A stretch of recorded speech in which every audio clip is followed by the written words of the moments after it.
It's great to see all of you. Welcome. I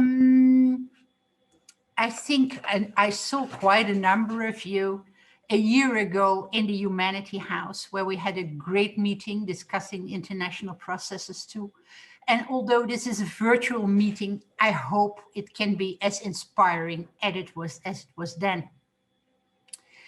In order to have the process of today run smoothly, I have two tech hosts with me. That's Hanna Kabelka. Hi, Hanna. Hi. And that's Nicole Moran. Hi, Nicole. From Shannon. They are supporting me with all the tech issues. So if you are experiencing any problem, please send Hanna a message in the chat, a private message to her, and the tech team will try to help you out. And as I think you all can see, I'm Yvonne Bogaarts. I'm the manager at Advocacy from Rutgers and your chair for today. Welcome, welcome everyone. And I see still people are coming in. That's great. As some of you have seen already, we will record this meeting. The recording will be used for both preparing the report as well as enabling people who can't join today to have an opportunity to see it later. If you don't speak, you won't be recorded, so there are no issues there. But if you do speak and you feel uncomfortable that it is being recorded, please also drop Hanna a message so that we know. Okay, I think we're all set now. And I'd like to kick off with the wider context and goal of this meeting. Last year, the advocacy landscape suddenly changed a lot, and we all know why. This Commission on the Status of Women, the CSW, ended with a political outcome document, which was actually very good news. But then the COVID-19 pandemic struck. That resulted in the Commission on Population and Development, the CPD, getting postponed, as well as the whole Beijing plus 25 process. And everyone was kind of in a limbo. What is going to happen? Everyone had to adapt. The UN, governments, civil society, activists, I think each and every one of us had to adapt. And I would say miraculously, in a few months' time, virtual meetings were organized to make sure that we kept on working and strategizing together in smaller groups, in bigger groups, and also the UN did. And I would say that's actually an incredible accomplishment. Of course, that came also with new challenges and opportunities. And that's exactly what we want to discuss and learn from today in this meeting. Look back to what happened and opportunities that came about, and look forward to the year ahead. In the end of this meeting, I hope you will have a better understanding of what happened in the various processes last year, the big changes we encountered in terms of possibilities for civil society participation. And I hope you feel empowered by the knowledge about the opportunities for the year ahead and have been able to provide input and ask the questions which were on your mind. So it's really great. Welcome again. I see people still joining the meeting. That's fantastic. And it's great that everyone puts their name and their organization in the chat. But I hope also that people who joined in later, that you rename yourself so that your full name and the organization you're from becomes visible. And you can do so by going with your mouse over your picture, and then 3 dots appear. If you click on them, then you can get a prompt rename, and then you can also add the name of your organization so that we really can see in a very simple way who's with us in this meeting today. I think that's nice and a courtesy to everyone. And I also hope that everyone puts their camera on, because otherwise you see all these black screens, and I think that's simply not nice. I mean, we're all working from home. None of us has a beautiful, at least very few, have a beautiful home office. So that's, just show it, no matter. As rules, so what is the program today? We will start with a setting the scene conversation first, followed by the breakout rooms on the different international processes. We have a short report back session in the chat, followed by a 5-minute break. And then after the break, Nadia van der Linde will chair the panel discussion with our participants from the notably the Ministry of Foreign Affairs and the Ministry of Education. A big welcome to both of you.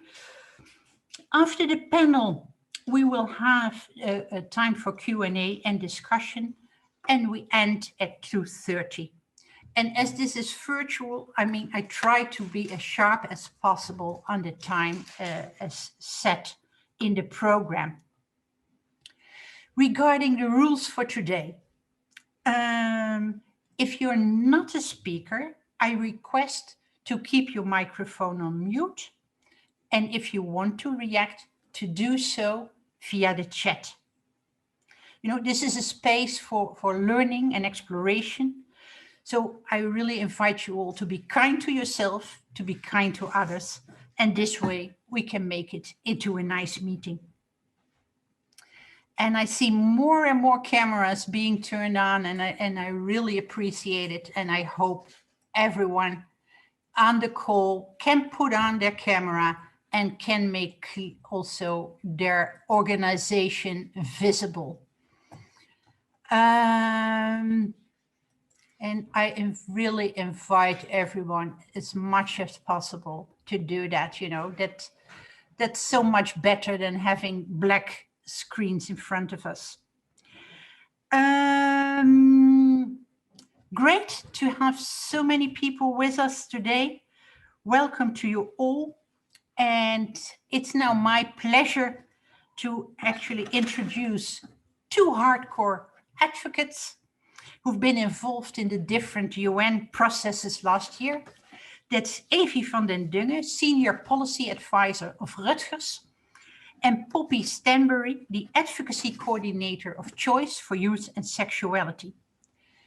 Evie and Poppy will talk about the most important advocacy moments and developments of CSW, CPD, HLPF, and the Beijing 25 process from 2020, including obviously the impact of COVID on all of this. You can react in the chat, and I would also, I invite you to keep your questions and input for the breakout rooms, which will follow. Poppy and Evie, the floor is yours. Yes, so welcome all. I'm Evie, working at Rutgers, and me and Poppy work quite often together on the international advocacy processes. And last year was quite a strange year because at this time a year ago, we were quite hopeful and looking forward to interesting negotiations in New York with civil society present at negotiations. And we received promising 0 draft text for resolutions and a political declaration for CSW and CPD. But then everything changed. So I'm curious how your experience was last year, Poppy, with CSW. Yeah, thank you, Evie, and thank you, Yvonne, for the introduction. So CSW, the Commission on the Status of Women, was as we know, the first UN advocacy event that was affected by COVID-19. And so it was cut down from the 2 weeks, it was cut down to 1 day where the political declaration was voted on. And so there were very limited opportunities, unfortunately, for civil society participation. And this did give way for conservative states to really push their agendas, unfortunately. But despite this, as Yvonne said earlier, the political declaration still went through, and it had some really strong points, which we were really pleased with. For example, there were 13 references to all women and girls, whereas in 2015, there were only 3 references. And there was also reference to universal health coverage, whereas in 2015, there was no reference. So that was still a positive, despite everything that happened. But because the virus was so unknown back then, there was a total lack of information over what would happen and how civil society could be involved. Unlike, for example, with the Human Rights Council later on in the year, which was better organized since civil society could participate remotely. So unfortunately, it wasn't a great start to the Beijing +25 process, but I still think that despite all the chaos of the pandemic, there was a really, really great feminist political declaration from civil society. So that's a bonus that we can look at from this year or from last year in 2020. So hopefully this year will be a bit better. And Avi, maybe you can share your thoughts and experiences with the CPD in 2020. Yes, so for the CPD, in February, I think we got a really progressive start for a zero draft resolution on food security, nutrition, and sustainable development. That was the theme of the year. But soon after, the CPD got postponed and it was quite unclear what would happen. And then the chair of the CPD decided to continue with a political declaration on COVID and food security, because especially in the beginning of the pandemic, food security was quite a big issue. So it was a smart move to connect those two teams with each other. And in June and July, negotiations happened for this political declaration. Unfortunately, the negotiations were virtual, of course. So happening with the missions of the governments in New York. And this is quite a bit different than face-to-face negotiations. So different ways of engaging with each other, of course, which also meant that civil society had quite a bit less information getting from these negotiations. It was a bit more difficult to provide, for example, language inputs when you don't know exactly when to jump in. And unfortunately, also the CPD negotiations failed to come to a conclusion because some of the conservative governments in the negotiations used this, lack of negotiations or these strange modalities of this year to really push back on certain language. So at the end, the negotiations failed, and even the suggestion of the chair of the CPD to come up with a chair's text was even not agreed upon by the government. So unfortunately, no outcome at all for this CPD in 2020. But the thing we did get out of the CPD was a strong statement by the Netherlands expressing its disappointment about these negotiations. And we are, hopefully this year will be a bit better with the Biden administration, maybe. But also we want to look forward how we can, in these challenging times, improve civil society participation in virtual negotiations, and how can we still get information out of these negotiations, and especially when COVID is on the move, hopefully soon. How do we recover from the lack of this civic space in the aftermath? So these are things that within civil society we're thinking about and trying to protect this civic space. And then after the CPD, we continued with the high-level political forum which happened in July. Also here, it was virtual negotiations and virtual meetings on the SDGs. And it was quite a strange year again, because it was hard to, you could follow discussions through the UN Web TV. Negotiations were a bit more difficult to follow through the Women's Major Group, for example. But also these negotiations failed, and they happened until the last moment of the high-level political forum. So it was difficult also because the US could not agree on language on climate change, and Russia could not agree on language on gender equality. So the most basic terms for the 2030 agenda and the SDGs could not even be agreed upon. So this is really a bad sign, and I hope indeed with the Biden administration things could improve, but of course not all government or conservative forces are gone. But let's see what happens this year when, for example, SDG 3, which is quite important to a lot of these organizations in this call, is up for review. And then another big event, the whole Beijing process and a generation equality forum got postponed, maybe luckily. I don't know how you feel about this, Poppy. Yeah, so I think it's fair to say that the whole Beijing process and Generation Equality Forum has been somewhat difficult last year, to say the least, because there was a lot of unknown about whether it would happen virtually or whether it be postponed. And now indeed we know that it's going to happen this year in some form. But yeah, even going into 2021, there was still a lot of unknown about whether and how civil society can participate if they're not an action coalition lead. I do think that while the premise for the Generation Equality Forum is great, the civil society participation has been confusing from the beginning. For example, we didn't even know if we could attend the forums in Mexico or Paris, even prior to the pandemic. And I think it's also important to mention throughout the process, the meaningful youth participation has been lacking. And there weren't enough youth leaders in the action coalitions. Youth-led organizations weren't informed for a long time about the decisions of the action coalitions. And there's still a lack of funding for the Beijing Plus 25 Youth Task Force, which for a process which is about generation equality, which is young people, for young people to not be meaningfully engaged in the process, I think there's still a lot that we can do. And we hope 2021 will bring change to that. But I think, yeah, it was a big shame that Beijing couldn't happen in 2020, and civil society participation within the UN generally was very limited, or UN spaces generally was very limited. But I think that we have realized that there are some benefits to virtual participation as well, which I think weren't mentioning as well as we wrap up 2020. Because it did mean that participation was more equal because these events were globally accessible.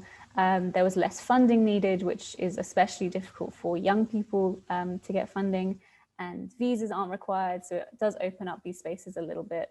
So I think there are, although 2020 was very difficult for advocacy work, I think there were some benefits that we can take away from it.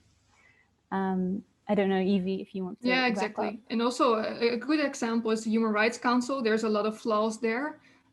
We don't really discuss that space in the program today, but it's a good example where, for example, video statements are made possible. And I hope at a certain time, the other UN commissions can also take up this example because it allows for much more civil society organizations to express themselves or show their engagement and hold governments accountable. And then I think, yeah, for Beijing, maybe it was good that it had to be postponed because there's now much more time to prepare and make it a bit more meaningful, so to say. Yeah. So yeah, back to Yvonne. Yeah, thank you, Evie and Poppy. I think that's a very good start of this meeting. Welcome to all people who joined later. I wanted to ask Hannah, are the breakout rooms ready? Yes, perfect.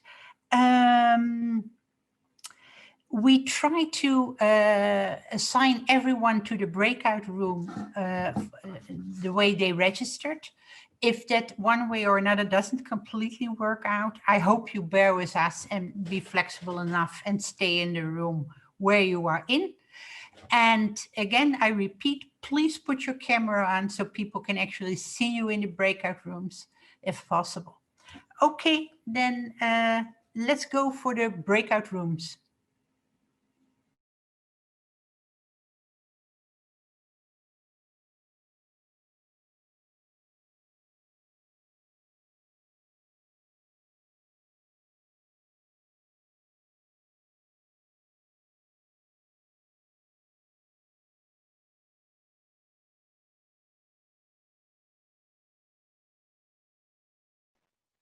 For the people still in the room, do you not get a pop-up for a breakout room invitation?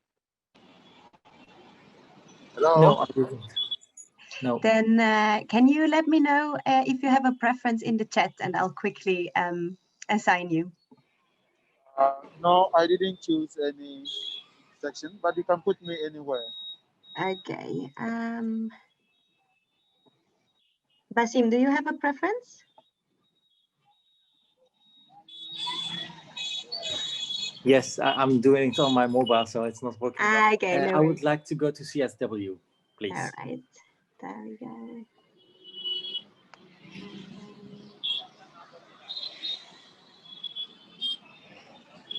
We have some in the chat, Hannah. Would you like me to call them out to you? I'm reading them. That's very sweet of you. Thanks.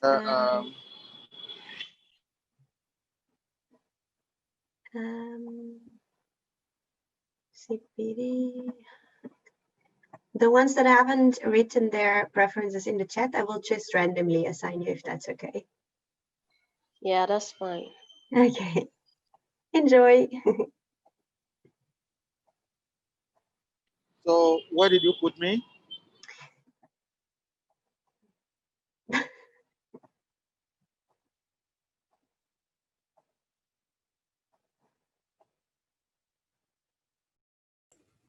So, welcome back in the main room, everyone.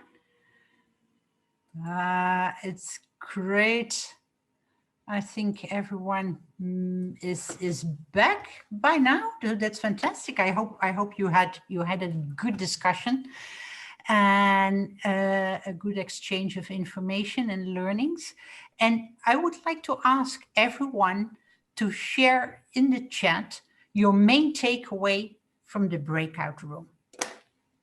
So please share in the chat your main takeaway from the conversation you just had.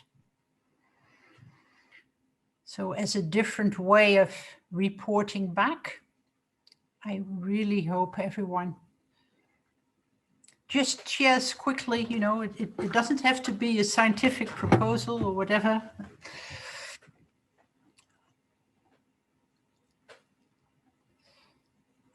I see that's, thank you, Quirine, for joining. Yes, the youth journey to the Global Equality Forum. And if you report in the chat, please also mention the process you are talking about so that we can. And I see, yes, many of us are still learning and in waiting mode for information. I think a lot of us are on a number of issues. Absolutely true. I see, I think quite some questions about working on Beijing plus 25.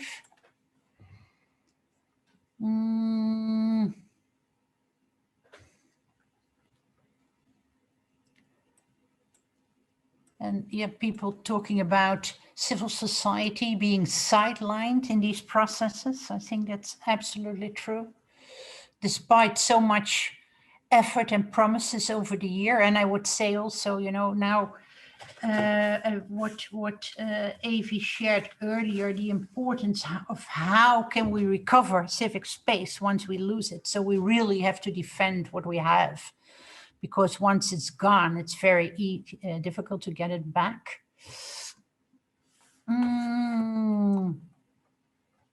Yes, yes, people commenting on the process from UN Women. Okay.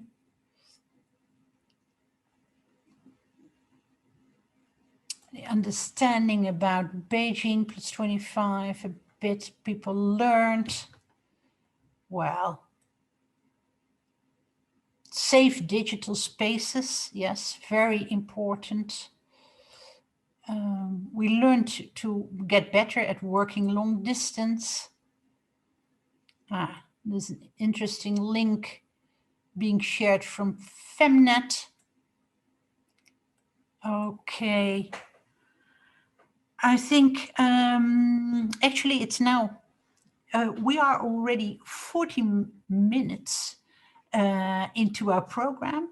I thank everyone for being so actively engaged and making your comments seen, for putting your screens on. We have a 5-minute break. I want to start at 1:45 sharp. So everyone can get a refill of water, coffee, tea, go to the washroom, whatever. But I advise you, please don't dive immediately into your unanswered mail or your unanswered WhatsApp messages. At least get up and stretch a bit. And let's be back at 1:45 sharp for the second part of our meeting with Nadia van der Linde sharing the panel on the processes coming up this year. And hopefully then a number of the questions will be answered. See you in 4 minutes. Thank you. Thanks, Yvonne.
Everybody did a little stretch.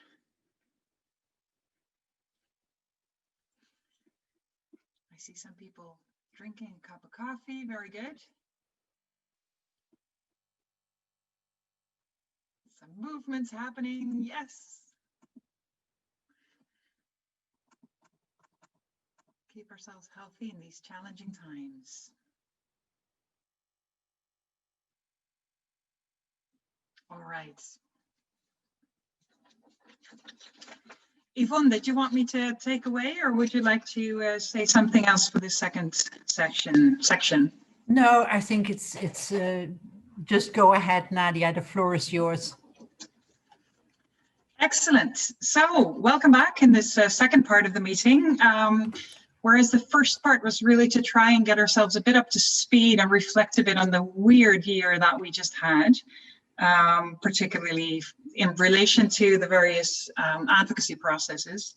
In this session, we want to really look forward and check out the different opportunities that are coming up.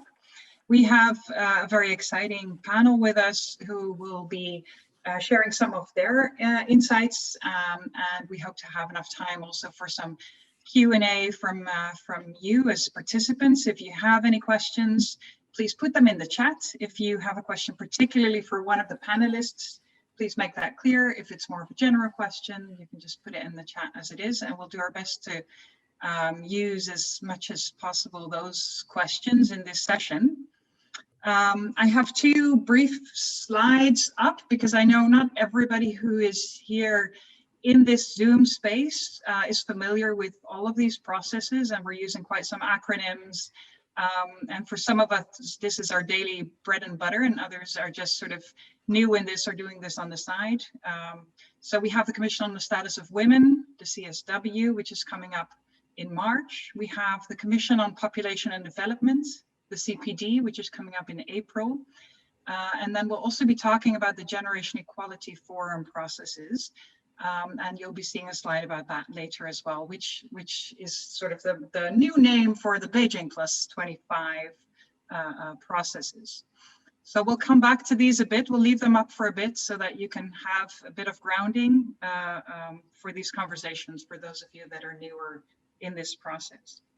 But first, let me go to our panelists. I'd love to introduce them to you. One of the people on our panel, and I just had the pleasure also of being in the subgroup meeting together with her, is Lisanne Post. She's the policy officer at the Ministry of Education, Culture and Science, the Gender Equality Unit. And until recently, she was engaged with Adria, and in that position, very deeply engaged with the CSW processes in the past few years. So she really knows what it's like to be part of civil society in these processes. And we're very happy and excited to now have her be part of the formal delegation to the CSW. Lisanne, if I can just very briefly give you the floor, can you tell us your first impression of what it's like to be on the other side? Yeah, I was going to say it's a first for me. I mean, I have some experience with CSW, but it's my first CSW on the other side, and it's quite interesting because I got most of the story because we have as civil society, we have a very close relationship with the Dutch delegation, as you might have noticed. But still, you don't get the full story, and right now I do. So yeah, I feel very lucky because I get to see both worlds, and most of you don't, and not the people on the delegation either. I mean, they engage with you as civil society, but they don't see, you know, all the developments within civil society that are going on. And I feel like I have a very, you know, privileged position in that I know both worlds now, or getting to know both worlds because I just got here. But absolutely. Is there anything in particular around the upcoming CSW process and being part of the delegation that you are most looking forward to? Well, negotiations, obviously, because I monitored them from a distance before, but all the information that we have was coming from the delegations or other civil society organizations that befriended other delegations. But it was always, you know, secondhand information, and now I get to be there and see from up close what will be going on. Up close, not really because I won't be there, but digitally, it's going to be interesting. Yes, unfortunately, it's missing out on the travel and being together there in New York. Yeah, thank you for being on this panel with us. Next, I'd love to introduce Rineke van Dam. Rineke is a senior policy officer on SRHR at the Ministry of Foreign Affairs. She was previously with various Dutch NGOs, including UNREF, CIMAVI, and Rutgers, and so also very familiar with our field. Last year, for those of you that were part of the roundtable that ShareNet and Women Equals Men organized last year in January, there was a lot of excitement and a lot of buzz about the ICPD process. So sort of the anniversary process, really getting new commitments, talking about also the challenges and the opposition, but also the new commitments that were made and sort of the excitement around that. But then also, as we just heard from Avi, the CPD process in 2020 resulted in a lack of outcome for the process. So Rineke, if I can just briefly give you the floor already, can you tell us what is your hope for the CPD for this year? Hi, good afternoon, everyone. I'm happy to join this session, and thanks so much for organizing. Yeah, it's have a lot of hopes. Reality will probably turn out to be a little bit more challenging, but yeah, it's. I think we are at the moment in an interesting situation, of course, with the change of the administration in the US upcoming tomorrow. We have an opportunity at least to see if we can get the upcoming CPD to a successful and fulfilling outcome. Unfortunately, CPD has ended several times now without a consensus document, so no resolution, which is really a shame because it's an important commission monitoring an important agenda, including on SRHR. And yeah, we are in a very much polarizing world when it comes to gender and SRHR issues. But at least one of the major drivers in the past 4 years of sort of an especially anti-SRHR agenda is now changing, and we hope we can make use of that opportunity. But of course, there are plenty of other challenging governments and civil society have to say that we have to keep in mind and be sort of vigilant and prepared. But yeah, I'm hopeful that we can manage to have an outcome document in any way. I mean, preferably by consensus, but there are discussions ongoing of other ways. For instance, for first time have a vote in the commission. We have to see if that's possible. Thank you, Rineke. Well, it's good to hear you're hopeful, and indeed, there is some hope for these international processes with some big political changes happening, at least in the US, but plenty of challenges ahead. Next up, I'd love to briefly introduce Quirine Lengkeek. She was selected and introduced as the NGO representative to the CSW for this year in December. She is also the advocacy coordinator at Choice for Youth and Sexuality and the chairperson at SRHR Expertise. And she has many years of experience as an activist in various UN processes, including in the Geneva processes as well as New York processes. Quirine, women's participation and decision-making are a key priority at the CSW this year. And so to strengthen civil society participation in the Netherlands, the ministries agreed a couple of years ago already to accept an NGO representative in the delegation, which is great. And this year, that's you. Can you tell us a little bit about what you hope to achieve and how you plan to work as an NGO representative? Yes, thank you, Nadia, for the introduction. And thank you for having me in this panel and as your NGO representative. Because, yeah, that's the point that I want to make today. I am in the Dutch delegation for you. I can be the bridge between the government and civil society. So this year's theme is on participation, and that is one of the expertise areas of Choice and of myself. I've worked with different marginalized groups over the years and have seen from personal and professional experience how different groups participate in decision-making about their lives, about their bodies, etc. So to help me in this matter, we've already started compiling recommendations from civil society. I do that with Women Equals Men and Atria. So if you have the time, please fill out this survey.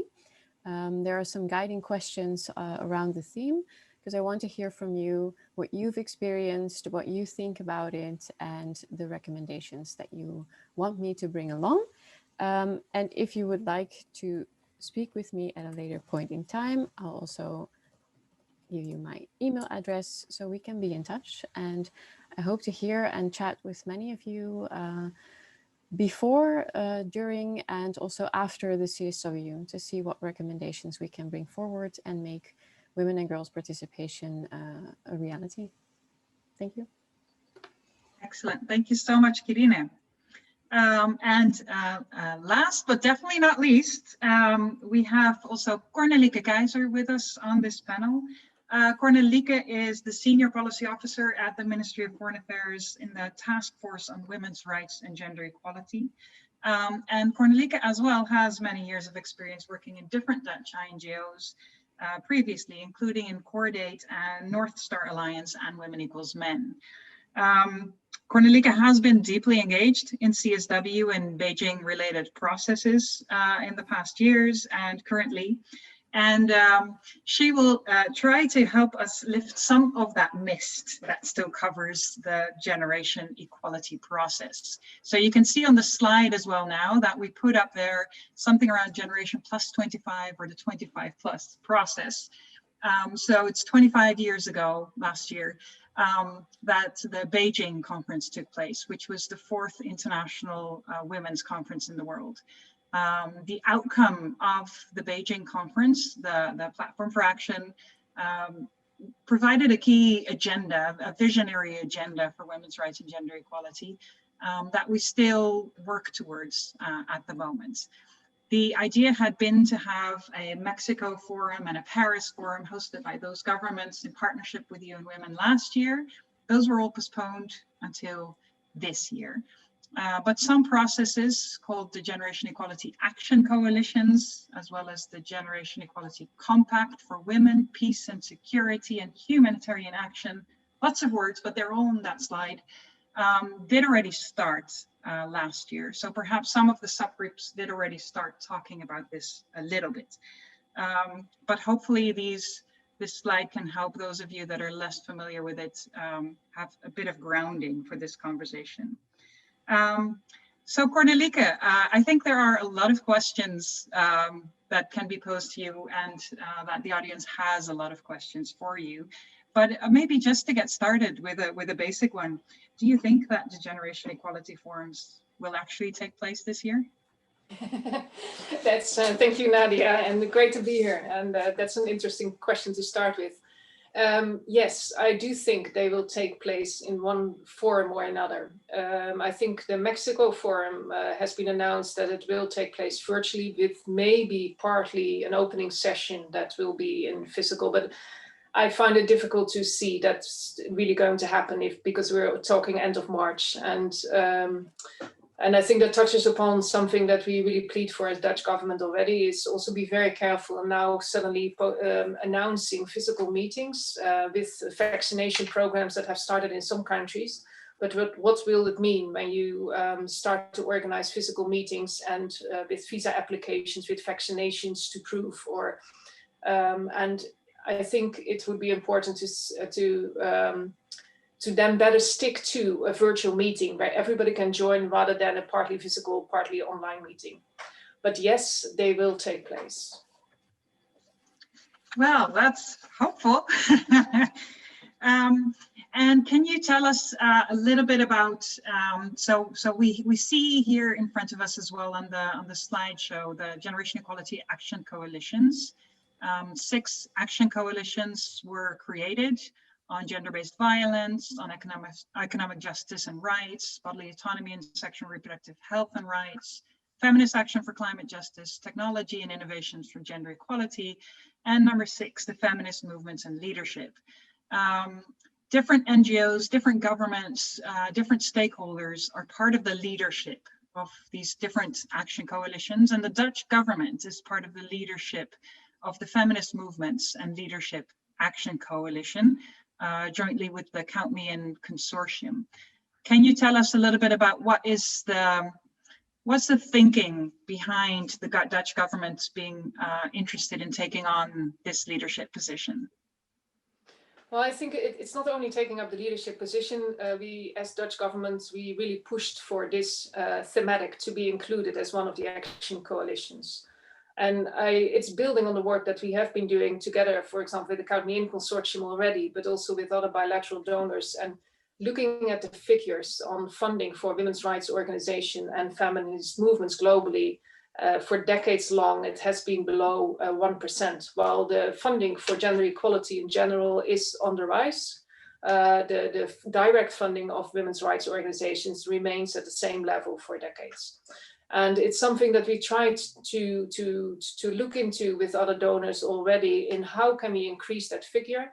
And when this opportunity came by of formulating action coalitions on specific themes, we thought it would be strategic and wise for the coming 5 years to form an action coalition formally to see how we increase this number and really push for more, not only more, but I think also better, more strategic resourcing of women's rights organizations and movements.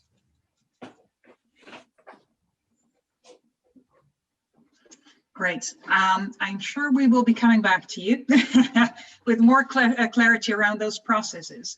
But now to continue, I'd love to just go back and sort of see one of the overarching aspects, of course, of these various processes that we're dealing with in this panel is the opposition that we're dealing with in all these processes. So there are a number of governments and civil society actors who have really been trying to reduce women's LGBT and SRHR gains that had been made at and since the ICPD and Beijing conferences in 1994 and 1995.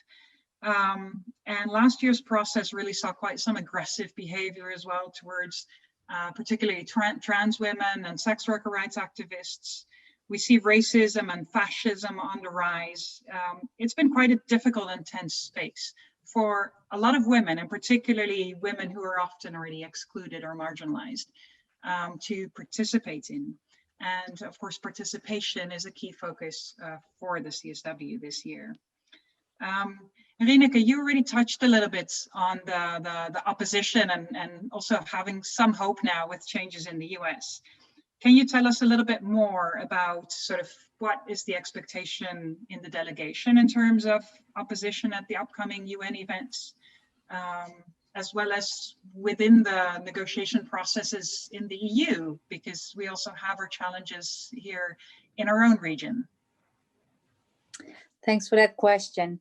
Let me start by answering it, going a little bit back to what we've experienced actually in 2020 and what we've been working on as the Dutch Ministry of Foreign Affairs.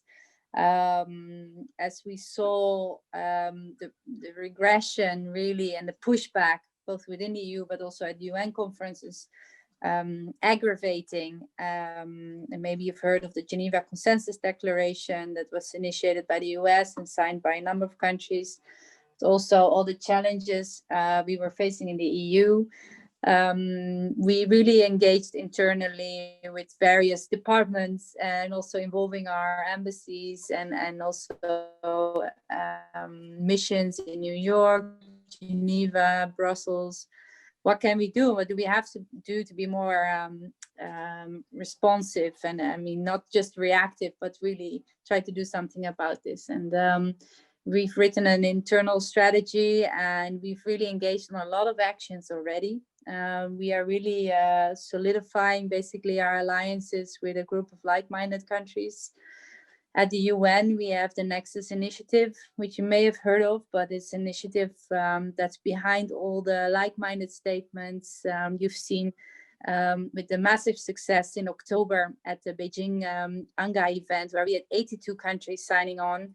So we're really trying to find more countries to speak out explicitly about the importance of gender equality and SRHR and women's rights in and all the agreements that we have on these issues. So nothing new per se, but really to stand up for what we have agreed on in so many years. And that we have been quite successful. We've also engaged in a lot of dialogue through our embassies, and we're trying to continue to do that with countries that maybe signed on with anti-SRHR initiative, like the Geneva Consensus Declaration, but maybe have more positive national context, you know, where we're kind of surprised, why are they doing this? Trying to sort of maybe make them change their mind, or at least be aware of you know, how destructive these kind of initiatives are. And of course, we are always also still engaging with countries that are really on the other side. And we see that that group has really under the, you know, the wings of the US in the past year and years has really become stronger and outspoken, better organized, better connected. It's very concerning. We are expecting that even with the change of US policy and position, this group will not sort of disappear, because they're also driven by national agendas, national ideas and opposition to concepts like gender equality and SRHR. And that's what we see in the EU, countries like Poland and Hungary. And you've probably read the news in the past, like at the end of last year, where even our minister president had to speak out for, let's say, half an hour in an EU meeting to stand up for gender equality, you know, a term that is so common to us. And we've you know, the fact that our prime minister speaks out about that shows how we as the Netherlands are really have this on top of our political agenda. You know, women's rights are human rights. We don't only talk about death penalty, we also talk about women's rights. You cannot sort of separate one right from the other. This is important. It's core values of the EU. And we are ready to defend those, and we are not watering down anything. So that's really a firm position that has been agreed on, and we are trying our best to put that in reality, which is tough. It asks a lot from us, but we are trying, and we're working together with a really strong group of like-minded within the EU, but also outside, growing also towards African countries, Asia, Latin America. We see what's happening now in Argentina. It's positive, you know, and we have to build on these positive examples to involve them in our movement in a positive way. So I think I want to end with that we have to continue now with a positive and inclusive narrative on gender and SRHR and involve other countries, and just be aware that even though we are positive with the change of US administration, the pushback is not gone. So. Thank you, Rineke. Indeed, lots of work ahead, but indeed there have been also some really positive development, which is good that you highlight that. And it's great to be aware of all these partnerships happening and initiatives taking place between the more progressive, like-minded countries. Lisanne, I wanted to check in with you a little bit, and we had a bit of a chat in one of the subgroups in the earlier session already related to this, but what was brought up in the earlier group was also around online advocacy is quite a challenge because we lack the hallways. Right? How can we get the intel right there, right then when you need it? How can we engage? How can we really do effective advocacy when we can't access hallways and can't find people in front of doors where they will enter or exit from a negotiations meeting? Lisanne, can you tell us a little bit more about your view on how we as civil society can also be more effective in terms of fighting the pushback that's there, and how we can create sort of these hallways where make sure that we get the information that we need to do our job as civil society? What can your role be in that? Well, I think, as Rineke just explained, for us as the Netherlands, in the current regressive climate and the pushback against this perceived gender ideology that we still see across all continents, basically, it's very important for us to be on the constant lookout for new allies, bearing in mind that the power configurations might change rapidly this year to some extent, for example, in reaction to the shift in US positions, possibly by the new Biden administration. And that is one of the things where you come in.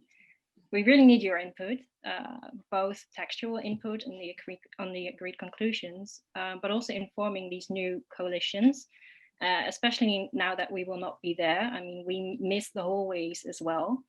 So we need you more than ever for the overview of power configurations and possible allies. Some of you might have partner organizations that are present in New York or that have close relations with other delegations, or you might have close relations with other delegations yourselves. This means that the coordinating role that Women Equals Men and Atria share will become more important than ever. And no pressure on you, Nadia. I know it's your first time as well. But Women Equals Men and Atrium will make sure that your input reaches us in an organized manner, and that we will go out of our way to keep in touch with you as well and keep you updated. More or less along the lines that we would normally do it during a normal CSW, just not face to face.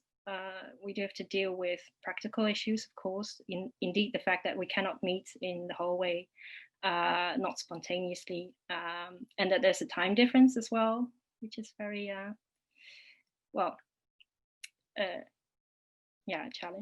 challenging.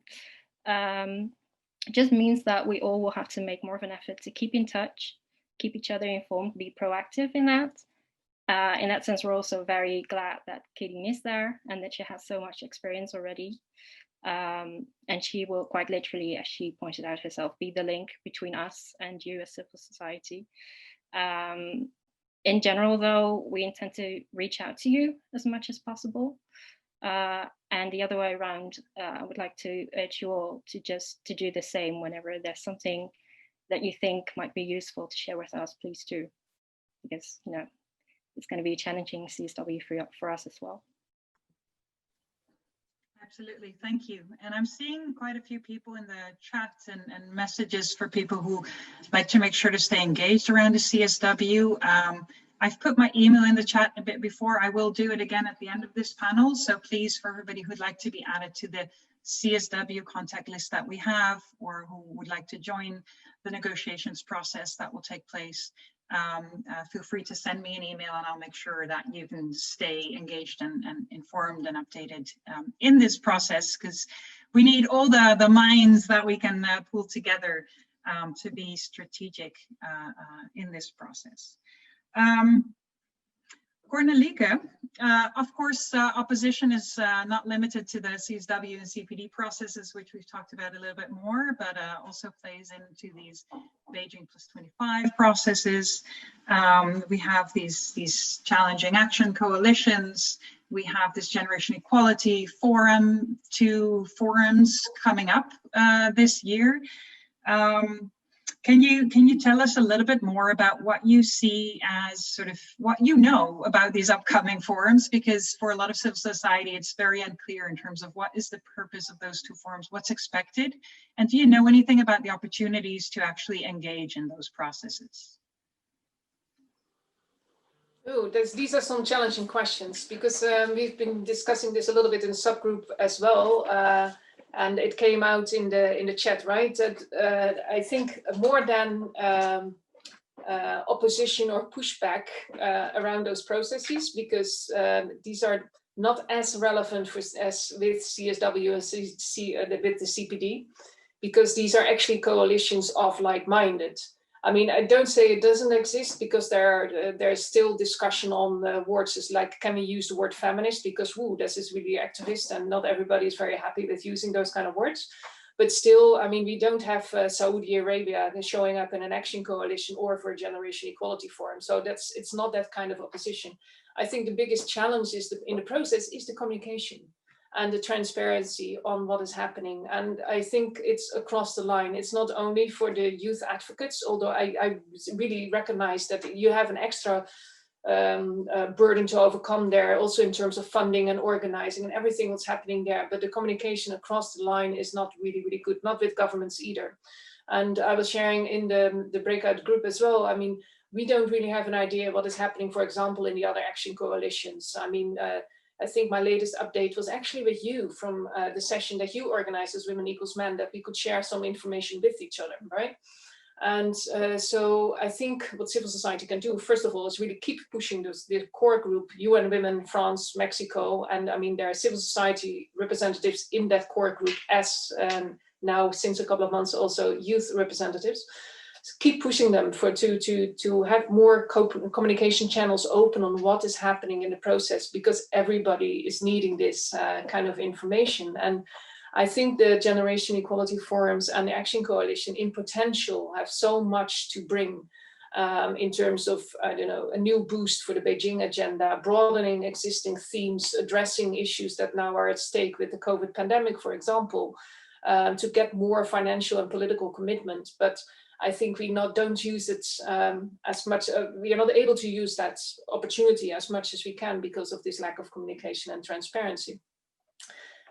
So for that long introduction, I think we haven't seen any concept note yet from the forums in Mexico and Paris. I mean, we know from Mexico a bit what they are planning to do. I think they're most advanced. They were last year already as well. What they plan is that they have, they want the forum to be completely multi-stakeholder. So it's not going to be sessions only for governments, for example, or parallel events for civil society. They want to have a complete mix of governments, of civil society, of UN agencies, of private sector. And first part of the forum will focus on broadening the themes of the Beijing agenda. And there has been work conducted on that already by civil society in 2019. And a paper was produced, Women Radically Transforming a World in Crisis. This was before the pandemic, actually. And identifying new themes or emerging themes after 1995, or themes that were already existing but were not to the fore as such in that time. For example, climate change, technology, and of course, oh no, COVID was not in there yet, but also migration, for example, we have some of these themes. So they want to have like a substantial discussion on those themes and a call to action. So this is actually moving beyond the action coalitions itself, because these are also themes that are not addressed by the action coalitions. And the second part of the forum will focus on the action coalition blueprints. So what will be the design of those action coalitions, and they will be discussed and announced. However, how this will look like in practice, I'm not sure, and how this will link to Paris, because the idea is that in Paris, there will be a big announcement of the action coalitions, really the financial and political commitments, but how those two interrelate, I'm not completely sure. The idea with Mexico is to have invitation to ministers, and the Paris forum is going to be invitations to head of states or head of governments. However, how this, again, what will happen with civil society presence or attendance of those forums, I'm not really sure, especially not now, because it's not fully clear yet if it's going to be virtual, like I said before, or if it's going to be partly physical, and how that will look like and how invitations will be sent out or how big it's going to be. First, when they were talking about a kind of a hybrid meetings in Mexico and Paris, they said 500 people in Mexico and 1,500 in Paris. But I cannot really see this happening. But so I'm sorry, I'm guilty to not being able to give you the full answer here. This is all part of the process that we're struggling with. So it's great that we have this opportunity to be online together. I just want to check in. There's been a lot happening while this conversation is going on in the chat. I just want to check in also with Yvonne, whether there's been already any questions for the panel. And for all of you, if you have any questions that you'd like us to pose to the panelists, please feel free to put this in. Yvonne, have you been able to come across anything that we should be addressing? Yes, I think there were quite a number of interesting reactions and exchanges on the chat already. There was a very explicit question about the leadership of the coalitions and how that actually works among the countries and then among different governments and then with the other stakeholder groups. Because, and I think I would, it's difficult to engage with action coalitions because it's unclear whom to actually talk to. And of course, regarding the coalition where the Dutch government is in, it's clear whom to talk to, but for a number of others, it's very unclear. And then there was, yeah, please go. No, sorry, Yvonne, maybe finish your sentence or other questions as well. Maybe that's easier for the process. I think there was also a question about the opposition, whether we see any, and I think that's a question for Rineke especially also, whether you see any possibility of opposition joining hands with groups like QAnon now, which suddenly are mounting and open and much more visible than they previously were. And I think a very practical remark by Sabine to actually come with a WhatsApp group during negotiations, and then I said maybe it's better to do Signal to have it more safe. But there's a practical way that civil society and the government delegation can engage with one another. Shall I respond to the opposition one? And maybe on the last point, I have a suggestion too. Yeah, so thanks for that question. I think definitely we should see this as the opposition against gender and SRHR of a larger trend of, I think, opposition towards sort of democratic human rights kind of values. I think we have to place it in that narrative, and yeah, I mean, I'm now speaking really from a personal point of view, but I think the sort of the QAnon conspiracy theories and how that plays in sort of populist, religious, and how these two religious extremism and how these two are combining agendas. Of course, how this plays out in a specific country differs per country. I mean, you cannot even compare Hungary and Poland. These are really also two different contexts, while in the same sort of continent. US is again a whole different story. But yeah, I do think there are strong linkages in the US with, of course, a very strong anti-abortion agenda. That whole QAnon conspiracy theory about sort of child abuse by democratic leadership in the US, and the feeling that they have to save the world from this sort of left anti-Christian movement, and that is Trump is sort of the true savior of that. I mean, if you read these kind of articles, it's incredible how this reality is created. But yeah, I do think that there are strong linkages for sure, but it's really in that sense very US specific. I do think sort of that kind of anti-government, anti-establishment QAnon theories are also influencing now more and more in Europe. It's a bit scary, but let's keep on following it, because it's definitely influencing our agenda specifically. Minister Kaag has often mentioned gender equality, women's rights, and SRHR, sort of the canary in the coal mine. It's one of the first things that are slashed by these kind of movements, very symbolically. Yeah, and then on the last question on WhatsApp group, I'm curious what Cornelieke thinks. I think for us it's very useful to work via a sort of a civil society representative, and have it sort of a little bit more organized. It's of course everyone can always reach out, but I'm a little bit hesitant with having messages from all over the place coming all the time on Signal or WhatsApp, but maybe that Cornelieke feels differently about that. Rineke, I do agree, because I was thinking about it well, and especially because of the needs of negotiations, and then having a lot of messages coming in, it might be very confusing or challenging. So I really welcome the idea for the WhatsApp group to be in direct touch, but rather through one or two representatives or whatever you decide as civil society. I think that is more workable, more efficient to do it, to organize it in such a way. So yes. And Rineke, was there anything you wanted to add on your question, or would you like me to jump into the question on how to engage with the leadership of the action coalitions? No, so for me, that's all. Sorry if I jumped you previously. No problem. Regarding, I was thinking a little bit, the process for the leadership of the action coalitions was that everybody was invited to send in a formal letter of interest, and that was last January, and there was a selection committee. It was a very, very huge process in selecting candidates or approving candidates for the leadership position in the action coalitions. I think they are listed somewhere on the Generation Equality website, though again, the communication part, you might have to dig a little bit to find the full list.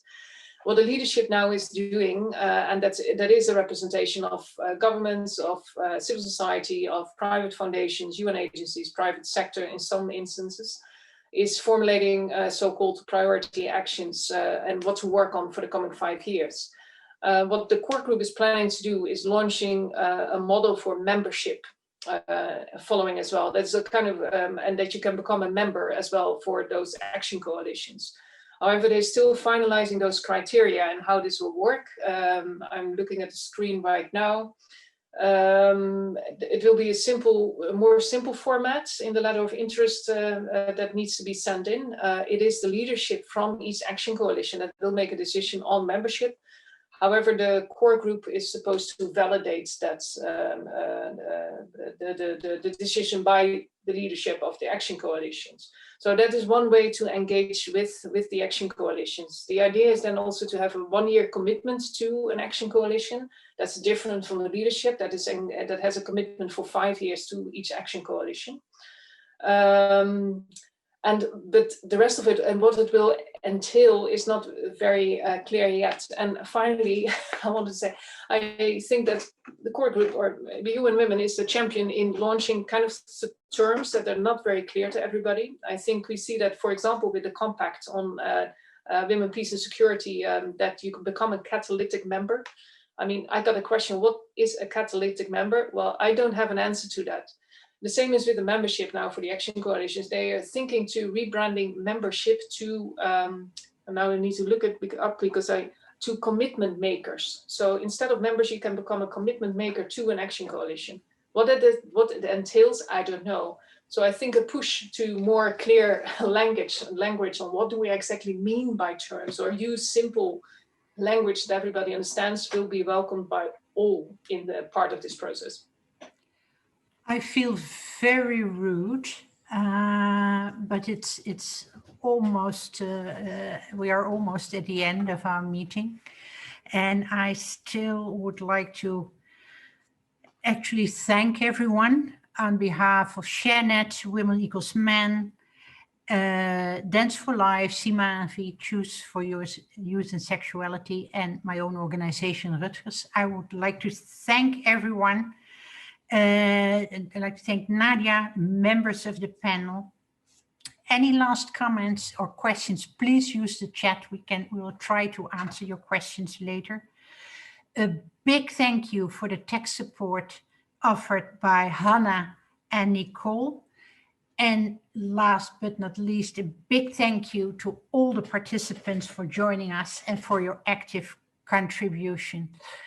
I would like to wish everyone a nice day and stay safe and healthy. Thank you very much. Good afternoon. Thank you, Yvonne. Thanks. Bye. Bye-bye. Bye. Thank you. Bye-bye. Thank you. Thank you. Thank you. Bye.